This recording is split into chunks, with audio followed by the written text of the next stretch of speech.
नमस्कार दोस्तों, मैं प्रिंस सैनी आपका स्वागत करता हूं हमारे चैनल लर्न एंड ग्रो में। आज हम बात करेंगे डायगोनल स्केल क्या होता है, उसकी कुछ प्रॉब्लम लेंगे। डायगोनल स्केल से पहले हमने प्लेन स्केल को पढ़ा था, तो वो बेसिक समझना बहुत ज़रूरी है कि एक लाइन को किस तरह से हम बराबर भागों में बांटते हैं। तो वो ज़रूर आप देख लीजिएगा, क्योंकि डायगोनल स्केल के अंदर भी वही चीज़ें यूज़ होंगी, बस कुछ एडिशन हो जाएगा। तो प्लेन स्केल और डायगोनल स्केल में क्या डिफरेंस है, पहले वो जान लेते हैं। अब प्लेन स्केल के अंदर हमने देखा था कि 2 यूनिट हम लेते थे। मान लीजिए मीटर, डेसीमीटर इस तरह से ले लिया, या डेसीमीटर सेंटीमीटर ले लिया, इस तरह से 2 यूनिट की बात करते थे, या सेंटीमीटर एमएम ले लिया। लेकिन डायगोनल स्केल के अंदर हम 3 यूनिट तक निकाल सकते हैं, जैसे कि मीटर, डेसीमीटर, सेंटीमीटर इस तरह से, या डेसीमीटर, सेंटीमीटर, एमएम इस तरह से 3 यूनिट तक हम बात कर सकते हैं। और यहाँ पर जो डायगोनल स्केल है, इसका इंपॉर्टेंस क्या है, अगर हमें काफ़ी माइन्यूट डिस्टेंसेस मापने हो, काफ़ी छोटे डिस्टेंसेस मापने हो, जैसे कि 0.1 mm, तो वो भी हम इससे माप सकते हैं। तो एक्यूरेटली हम इससे मेजर कर सकते हैं इस डायगोनल स्केल से। जो मेजरमेंट होती हैं, इसके लिए हम 3 यूनिट तक माप सकते हैं, जैसा कि हमने बात की, जैसे कि लाइक डेसीमीटर, सेंटीमीटर, मिलीमीटर, या फिर यार्ड, फुट, इंच। तो 3 यूनिट में हम माप सकते हैं। इसका प्रिंसिपल क्या है डायगोनल स्केल का, ये भी समझना बहुत ज़रूरी है। अब 3 यूनिट का मतलब ये है, देखिए जैसे कि मैं कहूँ आपको कि 4.74 mm की बात करें, जैसे इतनी यूनिट मापनी है, तो आराम से हम इस तरह से माप सकते हैं। उसमें क्या था, 4.7 mm को हम माप सकते थे, या सेंटीमीटर को, या कुछ भी ले लीजिए। यहाँ पर हम 3 यूनिट तक जा रहे हैं, 4.74 mm। तो इस तरह से, तो ये चीज़ें ध्यान रखनी है, इसलिए इसका यूज़ किया जाता है। जो प्रिंसिपल है डायगोनल स्केल का, वो क्या है, तो वो ये है कि मान लीजिए हम एक लाइन ले लेते हैं ए बी, एक लाइन हमने ले ली ए बी।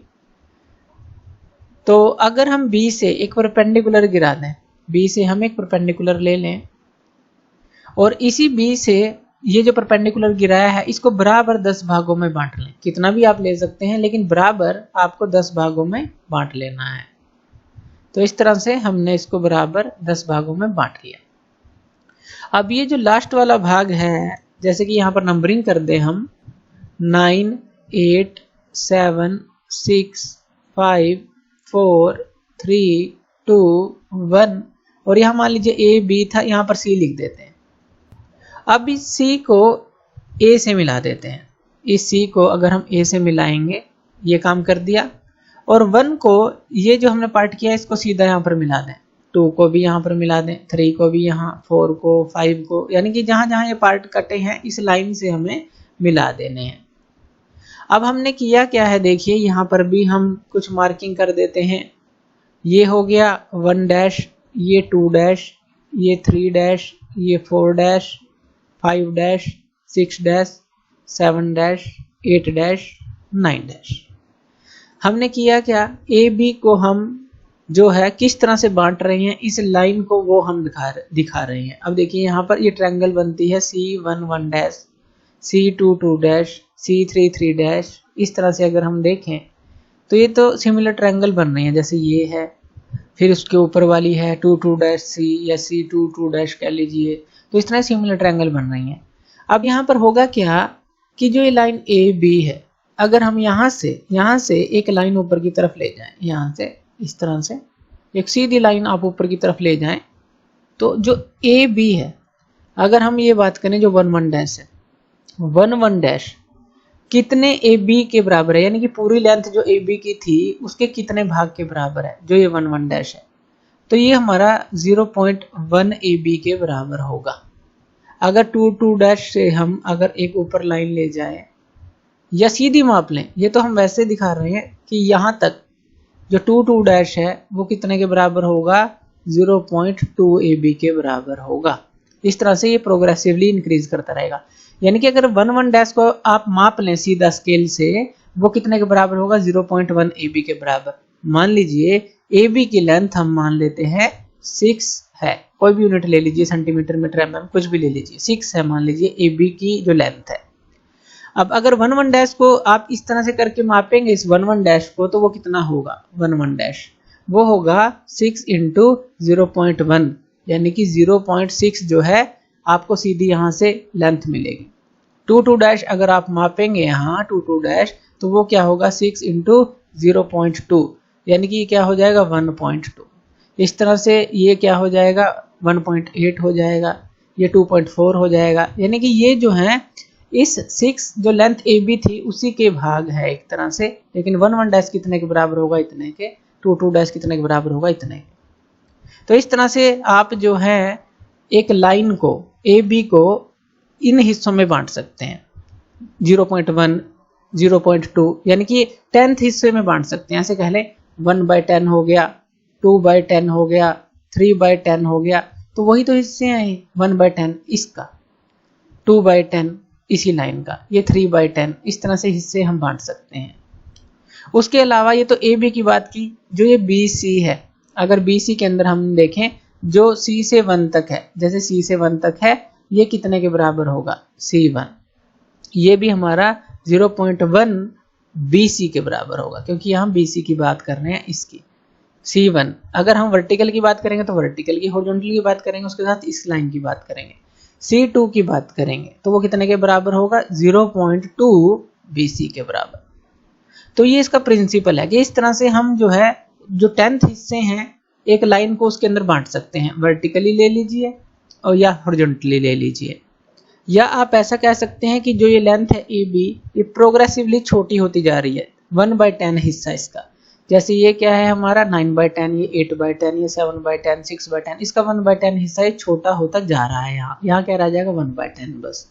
तो इस तरह से हम प्रॉपरली जो है इसको 1/10 भाग में जो है प्रोग्रेसिवली इसको छोटी कर सकते हैं, इसी लाइन के भाग ले सकते हैं।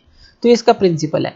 चलिए कुछ प्रॉब्लम लेते हैं, वहां पर आपको कुछ अच्छी तरह से समझ आ जाएगा। यहाँ पर हम क्वेश्चन 1 ले लेते हैं। कंस्ट्रक्ट ए डायगोनल स्केल, एक डायगोनल स्केल को बनाना है हमें और रिप्रेजेंटेटिव फ्रैक्शन हमें दिया गया है 1/6000, इतना ज़्यादा रिप्रेजेंटेटिव फ्रैक्शन दिया गया है टू शो मीटर्स, मीटर्स को दिखा रहा है, and long enough to measure up to 600 metres, और इतना जो है लॉन्ग होना चाहिए स्केल जो कि 600 मीटर तक माप सके। तो रिप्रेजेंटेटिव फ्रैक्शन के थ्रू हम क्या निकाल सकते हैं, लेंथ ऑफ स्केल निकाल सकते हैं। रिप्रेजेंटेटिव फ्रैक्शन हमारे पास 1/6000 है। अगर हम लेंथ ऑफ स्केल की बात करेंगे उसके लिए फॉर्मूला हमने प्लेन स्केल के अंदर पढ़ा था, तो इसलिए हम बोल रहे थे कि वो करना बहुत जरूरी है। वो क्या होता है रिप्रेजेंटेटिव फ्रैक्शन यानी कि 1/6000, और जो मैक्सिमम लेंथ है जो मेजर करनी है ये कितना है 600 मीटर है। यहाँ पर कैंसिल आउट करेंगे और यहाँ पर करेंगे तो ये क्या आ गया 1/10, 1/10 कितना आ गया मीटर आ गया, 1/10 मीटर। अगर आप इसको सेंटीमीटर में लिखेंगे 1 मीटर कितने के बराबर होता है 100 सेंटीमीटर के, 1 मीटर की जगह 100 सेंटीमीटर पुट कर दें तो ये क्या आ जाएगा हमारे पास 10 सेंटीमीटर।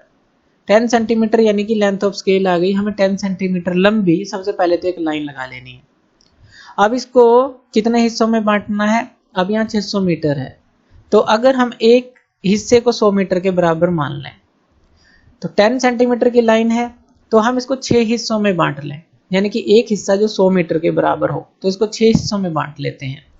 अब इसको बराबर बांटने के लिए भी हमने प्लेन स्केल के अंदर देखा था, एक बार ओवरव्यू ले लें, लेकिन वो आपको पता होना चाहिए। नेक्स्ट जो प्रॉब्लम लेंगे उसमें आपको याद होना चाहिए, हम उस तरह से डिवाइड नहीं करेंगे। जैसे कि ये लाइन है इसको बराबर भागों में बांटना है, हम एक एंगल पर लाइन लेते हैं, जितने भी हिस्सों में बांटना है बराबर प्रकार खोल के यहाँ पर आर्क लगा लेते हैं। जैसे 6 हिस्सों में बांटना है तो 6 हमने आर्क बराबर लगा ली, इस एंड से इसको मिला देते हैं, इसके बिल्कुल पैरेलल ड्राफ्टर या फिर स्केल कुछ भी रखें और लाइंस लगा देते हैं इस तरह से, और यहाँ पर ये 6 हिस्सों में बंट जाता है, 1 2 3 4 5 6 बिल्कुल बराबर हिस्सों में बंट जाता है।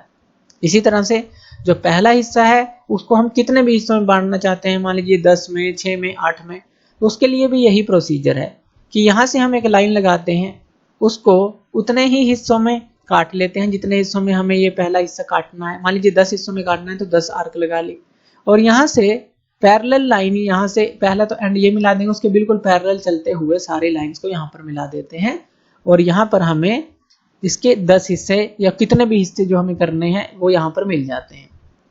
तो यहाँ पर जैसे हमने 10 हिस्से किए ये और 6 हिस्से किए इस लाइन के, यहाँ पहले के हमने 10 कर दिए और इस लाइन के बराबर हिस्से होते हैं, तो इस तरह से कर सकते हैं। ये याद रखना है, इतना क्लियर है। तो ये चीज हो गई क्लियर, और ये हो गई 10 सेंटीमीटर की हमारी लाइन। तो चलिए ये चीजें याद रखनी है। इस 10 सेंटीमीटर की लाइन को दोबारा ले लेते हैं, ये 10 सेंटीमीटर की हमने लाइन ले ली। अब यहाँ पर हमने एक रेक्टेंगल को क्रिएट कर लेना है और यहाँ पर जो है रिप्रेजेंटेटिव फ्रैक्शन और मीटर्स, यही हमें जो दिया गया है रिप्रेजेंटेटिव फ्रैक्शन और जो यूनिट है मीटर्स, तो यहाँ पर हमें लिख लेनी है। और यहाँ पर एक रेक्टेंगल क्रिएट कर लेना है। इसके पार्ट हमने कर लिए थे 1 2 3 4 5 6, देखा हमने कैसे किए थे। इसके भी हमने पार्ट कर लिए थे क्योंकि यहाँ पर मीटर है, तो यहाँ पर जो है हम यहाँ पर जैसे कि इसको 100 मीटर का मान रहे हैं, यहाँ पर इसके 10 जो है 10 पार्ट कर देंगे। जो एक पार्ट है वो हमें 10 मीटर को दिखाएगा, यानी कि पूरा पार्ट तो 100 मीटर का है, अगर इसके 10 पार्ट कर दे तो वो 10 मीटर को दिखाएगा। तो वो चीज़ हम यहाँ पर बना रहे हैं। तो जैसे 0 20 40 60 80 100, यानी कि एक पार्ट जो है वो 10 मीटर को दिखा रहा है। इसकी हमने सब जो है डिवाइड कर लिया एक तरह से।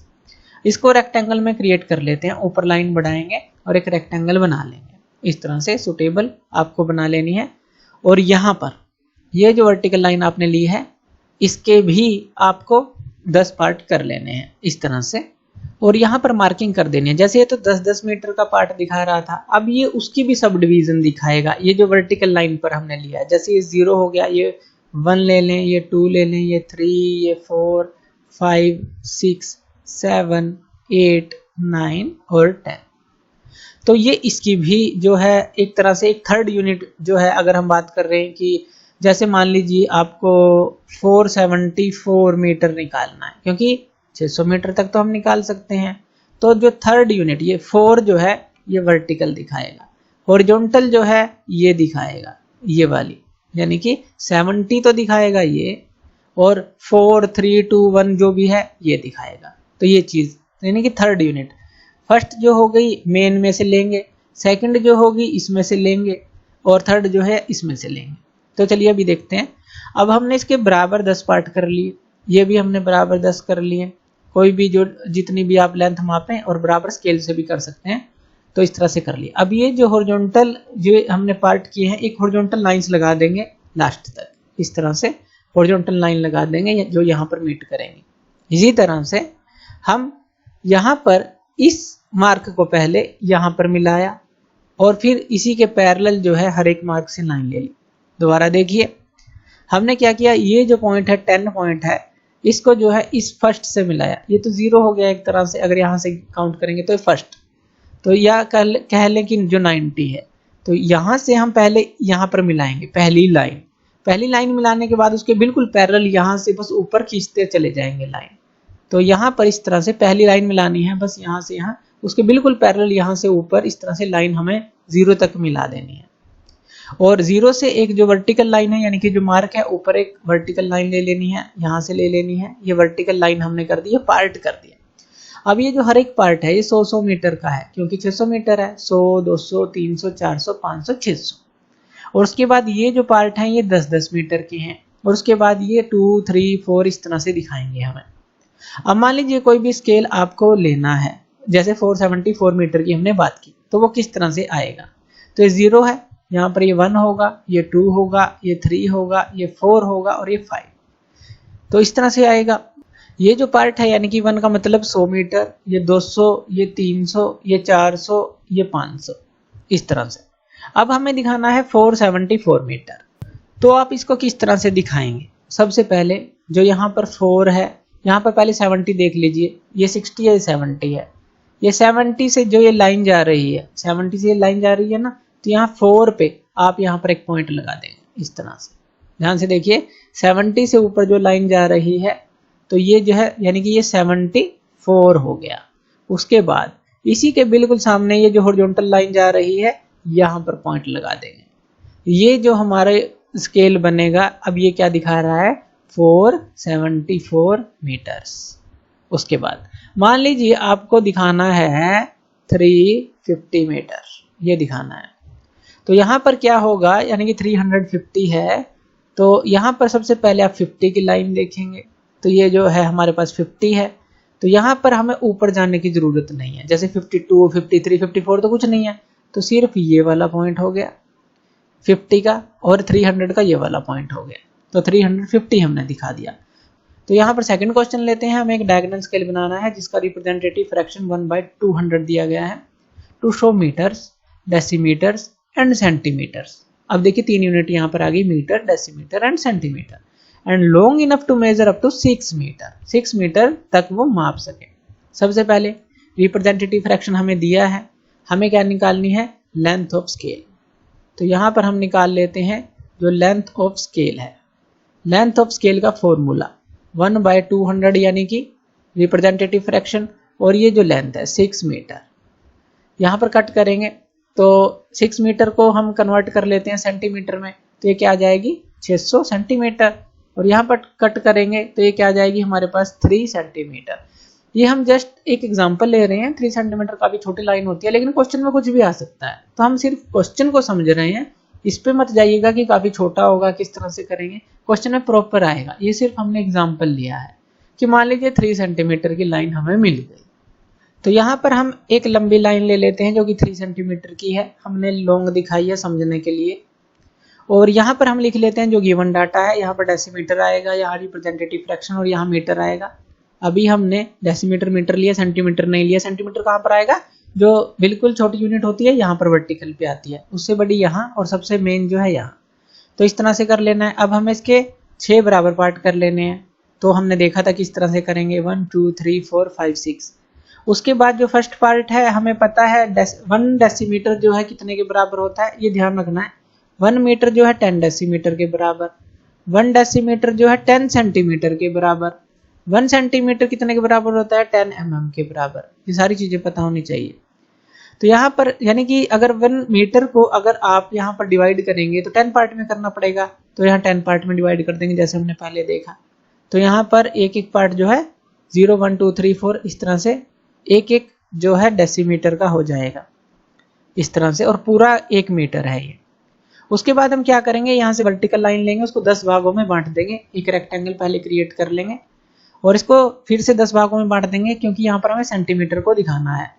तो यहाँ पर हम बात करेंगे सेंटीमीटर की, ये जो वर्टिकल है इसके ऊपर 10 भागों में बांट देंगे। यहाँ पर लिख लेते हैं कि यहाँ पर 1 है, ये 2, ये 3, ये 4, ये 5, 6, 7, 8, 9 और 10।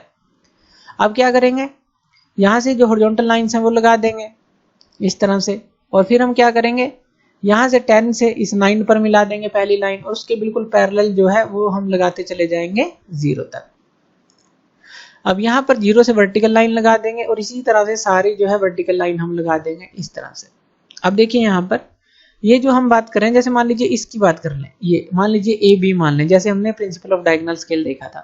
तो यहाँ पर जो लाइन ए बी है, मान लीजिए जो हमने एग्जाम्पल लिया था कि वो 6 जो है लंबी थी, 6 लेंथ थी, कुछ भी यूनिट ले लें तो वो जो है छोटी होती चली जाती है। वही प्रिंसिपल यहाँ पर लगाया है हमने, जो 1/10 पार्ट है वो प्रोग्रेसिवली छोटा होता चला जाता है, तो वही चीज़ यहाँ पर है। तो अब यहाँ पर देखिए ये सारी चीज़ें हो गई, इतना क्लियर है, इतना करना है बस हमें। उसके बाद मान लीजिए कोई भी स्केल आपको मापना है, यहाँ पर मान लीजिए आपको 3.54 मीटर्स जो है ये मापना है, तो क्या करेंगे आप, तो हमें पता है ये क्या है, 0 1 2 3 4 5, तो ये हो गया। तो उसके बाद 5 से हम कहाँ पर जाएंगे, 4 पर जाएंगे, 5 से 4 पर ये आ गया, यानी कि 5 4 ये तो हो गया। और 3 है तो यहाँ पर देखिए ये 0 था, ये 1 हो गया, ये 2 हो गया, ये 3 है, ये आपको लिखना है 4, ये 5।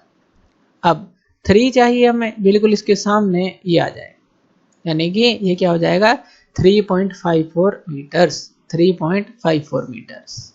इस तरह से माप सकते हैं। मान लीजिए आपको निकालना है 4.34 मीटर, 36 मीटर ले लीजिए, ये आपको निकालना है।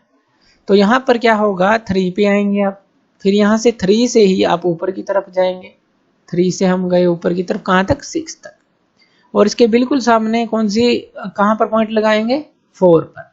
तो यहाँ पर देखिए 4 3 6, तो 4.36 मीटर इस तरह से मापेंगे। तो इस तरह से कोई भी स्केल जो डायगोनल है वो आप बना सकते हैं बस, लेकिन ये चीज़ जरूर पता होना चाहिए कि पार्ट कितने करने हैं, पहले जो पार्ट है कितने हिस्सों में बांटना है, ऊपर जो है इसको कितने हिस्सों में बांटना है। जैसे 1 मीटर 10 डेसीमीटर के बराबर है, जो 1 डेसीमीटर है वो 10 सेंटीमीटर के बराबर, ये चीज़ें पता होनी चाहिए, तभी हम ये भाग यहाँ पर बांट सकते हैं। तो थैंक यू वीडियो देखने के लिए, और इसी तरह की वीडियोस के लिए आप हमारे चैनल लर्न एंड ग्रो पे हमें सब्सक्राइब कर सकते हैं। धन्यवाद।